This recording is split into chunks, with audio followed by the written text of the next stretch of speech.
¿Cómo están? Acá en la segunda parte de diagonalización ortogonal. Entonces, vamos a recordar cómo es el camino completo en un ejemplo para lograr la diagonalización ortogonal de una matriz. Entonces,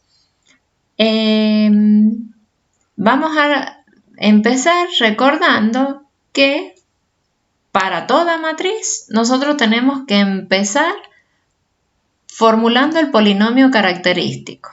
Ese polinomio característico era el determinante, si la matriz se llamaba A, era el determinante de A menos T por I.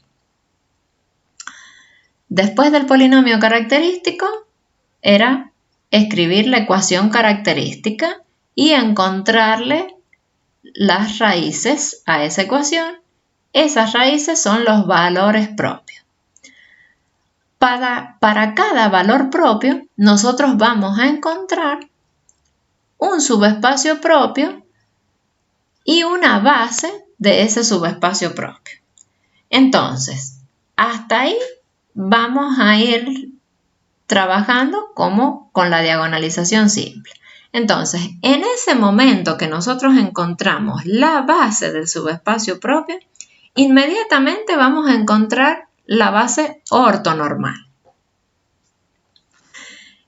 Entonces, lo primero que nosotros vamos a tener que tener en cuenta, porque hasta ahí era el trabajo común con la otra diagonalización. Entonces, para la diagonalización ortogonal, lo nuevo es obtener, si yo ya tengo una base alfa i, por ejemplo, para los subespacios, obtener la base beta ortonormal del subespacio. ¿Cómo vamos a obtener esa base ortonormal? Si la base está formada solamente por un vector, lo que tenemos que hacer es hacerlo solamente unitario. O sea que vamos a tomar el vector, le vamos a calcular la norma y a ese vector que está en la base lo vamos a multiplicar por 1 sobre la norma y vamos a encontrar el vector unitario. Si tengo bases con más de con más de un vector, por ejemplo 2 o 3 vectores, ¿qué es lo que va a pasar?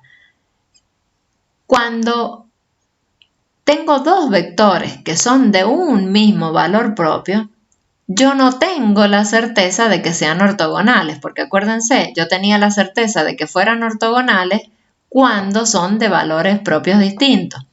Pero si yo tengo una base con una base con dos vectores propios, yo tendré que primero analizar si esos vectores propios son ortogonales o no, para saber qué tengo que seguir haciendo. Si son ortogonales, aleluya, solo tengo que hacerlos unitarios. O sea, tendría que hacer lo mismo que hicieron cuando hay un solo vector. Lo más probable es que no sean ortogonales, entonces ahí yo tendré que aplicar aquel procedimiento que se aprendió en el capítulo 5, el procedimiento de Gram-Schmidt para ortonormalizar. Muy bien, ya teniendo las bases ortonormales de cada subespacio, nosotros ahora vamos a hacer la unión de las bases. Con esas bases nosotros vamos a tener una base ortonormal de mn por 1. Con esa cantidad de vectores que tenemos en esa base beta, es que ahora vamos a poner esas columnas como columnas de la matriz P. Y en correspondencia a esas columnas, después escribiremos la D con los elementos en la diagonal en correspondencia a las columnas de la P. Muy bien, entonces ese sería el camino que nos queda nosotros hacer ahora. Entonces, vamos a ver con un ejemplo. El ejemplo está resumido, hay cosas que quedan como ejercicio para ustedes, pero lo vamos a ver.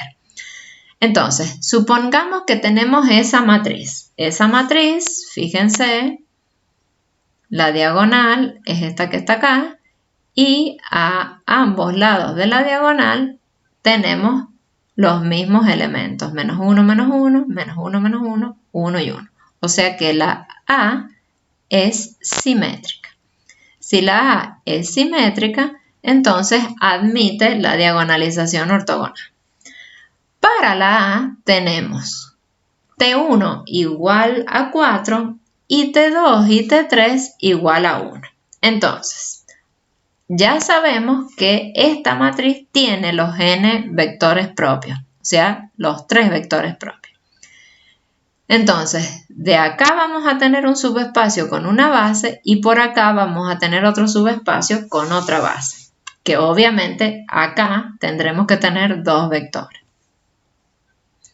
Entonces, buscando los subespacios y obteniendo las bases, se obtiene que, por ejemplo, diríamos para T1 igual a 4, obtuvimos esta base alfa. Entonces, para el ST1. Entonces, tengo un solo vector. Entonces, para obtener la base ortonormal, lo que tengo que hacer es normalizarlo. ¿Cómo lo normalizo? ¿Cómo lo hago unitario? Sacando la norma de este vector y multiplicando 1 sobre la norma por este vector. Este vector que tiene menos 1, 1, 1, la norma 2 es raíz de 3. Entonces, si yo hago menos 1 sobre raíz de 3, 1 sobre raíz de 3, 1 sobre raíz de 3, esta va a ser la base ortonormal de ST1. Ahora voy y trabajo para T2 igual a T3 igual a 1. Entonces, busco el subespacio propio de la forma que ya se sabe y trabajo, encuentro la base del subespacio ST2. Acuérdense que cuando se repite, yo tengo un subespacio por valor propio distinto. Entonces, se repite, tengo el subespacio ST2 nada más. Y entonces, como teníamos valores propios repetidos, era obvio que aquí íbamos a tener 2 vectores. Ahora, ¿cuál es el paso? Yo tengo que ver qué pasa con estos 2 vectores. Porque fíjense, estos 2 con este sí son ortogonales. ¿Por qué? Porque habíamos dicho que corresponden a valores propios distintos. Fíjense, si yo hago el producto este por este menos 1, este por este 1, menos 1 más 1, 0, y este por este 0, este con este es ortogonal. Veamos este con este. Menos 1 por 1, menos 1, este por este 0 y este por este 1. Menos 1 más 1 se me hace 0. O sea que este con este también son ortogonales. Ahora, estos 2 que pertenecen al mismo valor propio son los que pueden tener problemas. A veces la matriz A es tan buena, digamos, entre comillas, que también estos 2 son ortogonales, pero no siempre es tan buena. Entonces, fíjense, este por este se me hace 1, este por este se me hace 0, este por este se me hace 0. O sea que si yo acá tengo U sub 1 y este U sub 2, y a ver, le pongamos a este U sub 1, a este U sub 2 y a este U sub 3. Entonces, el U sub 1 con el U sub 2 son ortogonales. El U sub 1 con el U sub 3 son ortogonales. Pero, ¿qué pasa? El U sub 2 no es ortogonal al U sub 3. Entonces, acá, ¿qué va a pasar? Vamos a tener que aplicar el procedimiento de ortonormalización, el de Gram-Schmidt. Entonces, aplico eso y obtengo esta base. Entonces, De aquí a aquí vamos a ir por Gram-Schmidt.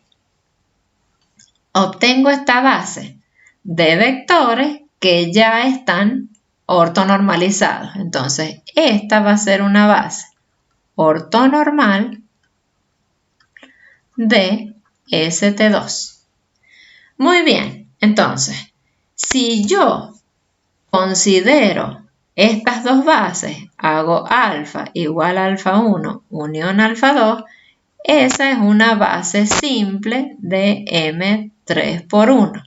Y de esa base simple yo obtengo la C. Fíjense, este primero, este segundo y este después. Esta es la C. C diagonaliza simple a la matriz A. Pero si yo voy por el lado de las bases ortonormales, hago beta igual a beta 1 unión beta 2. Y esta ahora es una base ortonormal de M3 por 1. Es ortonormal porque los vectores ahora son todos ortogonales y de norma 1. Y además, ¿qué más tenemos? Como son ortogonales, estos tres van a ser linealmente independientes y son tres vectores que es igual al cardinal de la base canónica. Por este lado vamos a tener que probarlo. Si yo necesito probar que es base, voy a tener que buscar la combinación lineal igualada al vector nulo y efectivamente comprobar. ¿Qué más sabíamos? Entonces, diagonaliza. Y por este lado, si yo trabajo por el lado de la base beta, ¿qué voy a tener? Voy a tener la P ortogonal. Entonces, esta es la C inversible solamente y esta es la P ortogonal. ¿Y qué hace la P? La P diagonaliza ortogonalmente a la matriz A. ¿Sí? Entonces, fíjense, el primer vector este es este que está acá, este segundo es este que está acá y este tercero es este que está acá. Entonces, como esta C y esta P están en consonancia, digamos, si yo hago C a la menos 1 por A por C, voy a obtener la D. Pero si yo hago P traspuesta por A por P, también obtengo la D. Entonces, la D es la que diagonaliza simple a la A o diagonaliza ortogonalmente a la A. No, diagonaliza no, semejante. Me quedé con el diagonaliza. Es muy fácil equivocarse con estos términos. A ver, la D es semejante sola a la A o semejante ortogonalmente, según el camino por el que yo la haya encontrado, pero es la misma. ¿Sí? Entonces, ese sería el camino o la ruta que yo tengo que tener en cuenta. Entonces, fíjense, la matriz A que estamos viendo acá, que es tanto diagonalizable o diagonalizable ortogonalmente. Si yo no voy por el camino de las bases ortonormales, voy por la C, que es solo inversible, y puedo llegar a la D. Y si voy por el camino de las bases ortonormales, encuentro la P ortogonal y encuentro la D. Entonces, fíjense, el primer vector era el correspondiente al 4 y los otros dos eran los correspondientes a 1. Entonces, siempre a fijarse que esté en esa sintonía. Entonces acá, ¿esta C es única? No, ahora hay más C. Para esta base hay varias C según como yo reordene todas estas tres columnas. Y lo mismo según esta base, según como yo reordene estas tres columnas, van a ser las P. Y después tendré que siempre acordarme de que en función de cómo yo ubiqué las columnas de la P o de la C, tengo que ubicar los valores propios en la diagonal. Bueno, entonces, hasta aquí sería todo lo del tema de diagonalización ortogonal y lo que queda es trabajar con las actividades prácticas y hacer las consultas correspondientes.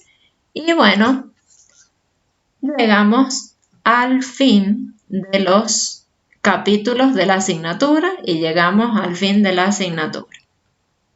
Espero haber podido ayudar con todos estos videos y haber podido solventar la contingencia de alguna forma. Así que bueno, los espero en las consultas. Siempre vamos a estar en consultas, en los horarios de consulta, así que estamos a su disposición en las consultas.